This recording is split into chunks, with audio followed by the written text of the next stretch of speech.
आप लोगों को आज हॉस्पिस के बारे में बताऊंगा और मुझे लगता है कि आप सभी लोग हॉस्पिस में पहली बार आए होंगे या आ चुके हैं आप लोग? नहीं आए। कोई बताएगा कि हॉस्पिस क्या होता है? गलत, गलत, फिजिकली और इमोशनली गलत, करेक्ट। इसका मतलब है हॉस्पिस क्या है और हॉस्पिटल क्या है, दो ही तो शब्द हैं भाई। आप SGPGI से आए हैं, वो एक टर्शरी केयर हॉस्पिटल है। इसका मतलब है कि वहाँ पे हर व्यक्ति इलाज के लिए जाता है और उसके मन में ये अपेक्षा होती है कि हम कितने भी बीमार क्यों ना हो जाएं, ये हमें ठीक कर देंगे और हम ठीक होके एक ना एक दिन घर चले जाएंगे। और ऐसा होता भी है कि अगर मान लीजिए कोई व्यक्ति, पुरुष अपने प्रोस्टेट कैंसर के लिए गया या महिला स्तन के कैंसर के लिए गई, तो क्या स्टेजेस होती हैं? सबसे पहले डॉक्टर के पास जाते हैं, अपनी शिकायत बताते हैं, फिर डॉक्टर एक सेट ऑफ इन्वेस्टिगेशंस लिखते हैं, मैमोग्राफीज होती हैं, स्कैन्स होते हैं, फिर बायोप्सी होती है, फिर FNAC होती है, फिर कैंसर की पुष्टि होती है। आदमी बहुत शॉक की स्टेज में चला जाता है, गॉड मेरे साथ ऐसा क्यों हुआ, अभी तो मेरे जीवन में मैंने कुछ किया ही नहीं है, मेरे छोटे छोटे बच्चे हैं इत्यादि।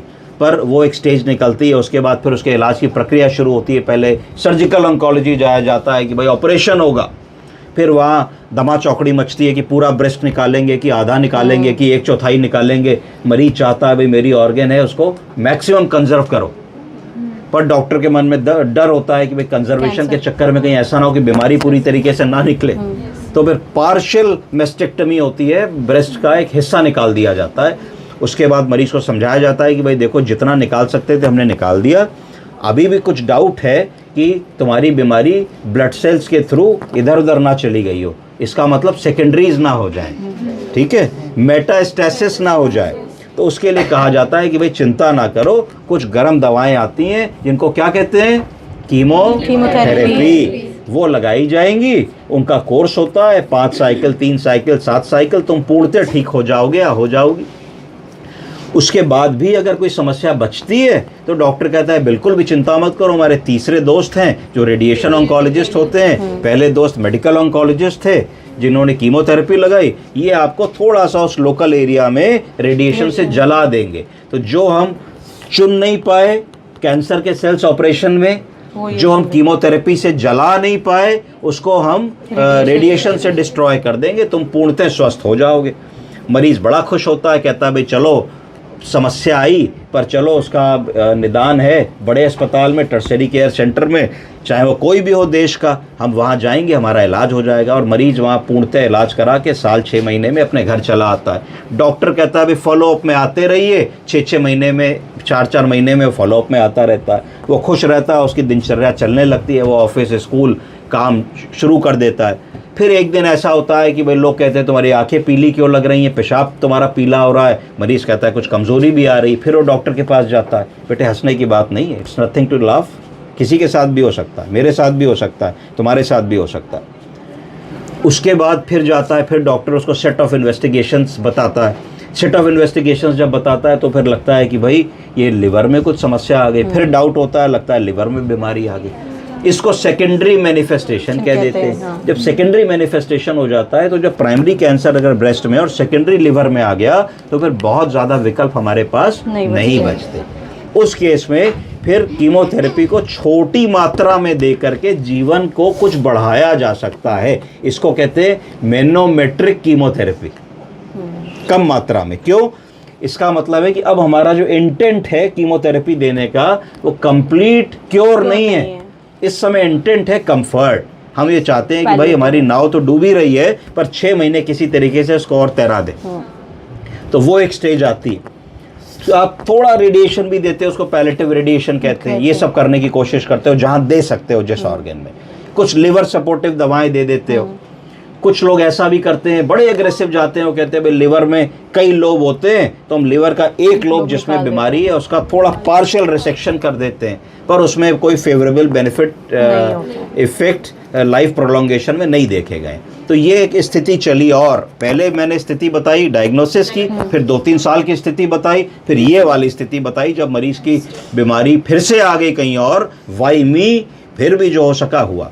ये सब करने के बाद फिर एक स्टेज तीसरी आएगी जब मरीज और बीमार होने लगेगा कि उसकी रीढ़ की हड्डी में दर्द होने लगेगा, तो पता लगेगा कि स्तन से बीमारी लिवर में आ गई और लिवर से बीमारी बोन में आ गई और सेकेंडरीज इन दी बोन आने लगी और बहुत तकलीफ होने लगी उसको। लंग्स में आ गई, सांस फूलने लगी, फेफड़े में पानी भरने लगा। आपने ऐसे कई मरीज देखे होंगे, देखे हैं आप लोगों ने?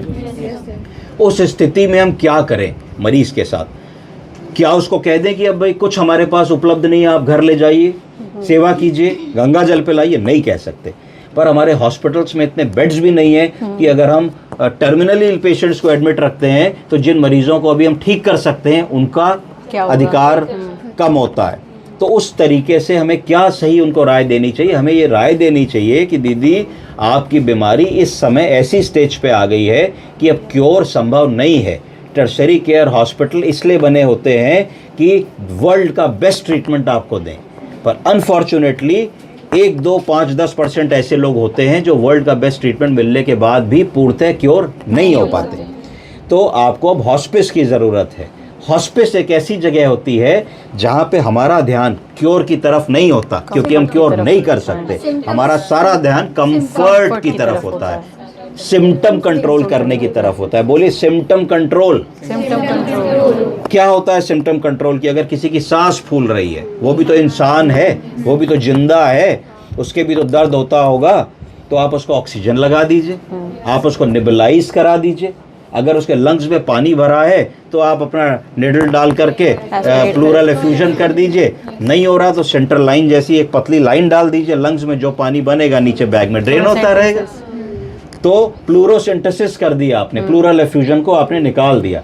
पेट में पानी भर रहा है, आदमी सांस नहीं ले पा रहा है, डायफ्राम ऊपर रेज्ड हो गया है, बिल्कुल फुटबॉल जैसा पेट फूल गया है, थोड़ी सी एसाइटिक टैपिंग आपने कर दी, थोड़ा सा उसको एल्बुमिन लगा दिया, थोड़ा सा उसको आपने डायरेटिक दे दिया, थोड़ा सा पेन मैनेजमेंट में मॉर्फिन आपने उसको दे दी, थोड़ा सा ब्रोंकोडायलेटर आपने दे दिया, उसका काम चल गया, ही इज़ हैप्पी। तो इस तरीके से जब भी मरीज़ आपके पास आता है तो एक चीज़ हमेशा याद रखनी चाहिए कि होप नेवर डाइज। उसका जो होप है वो कभी भी मरता नहीं। देखिए आदमी के ऊपर बड़ी तकलीफ़ आती है, जेल चला जाता है, किडनी खराब हो जाती है, घर में फाइट हो जाती है, तो आदमी कहाँ जाता है? भगवान जी क्या है? मंदिर में है, वो माथा टेकता है। तो भगवान जी क्या है? होप है, सिर्फ होप है। तो होप नेवर डाइज।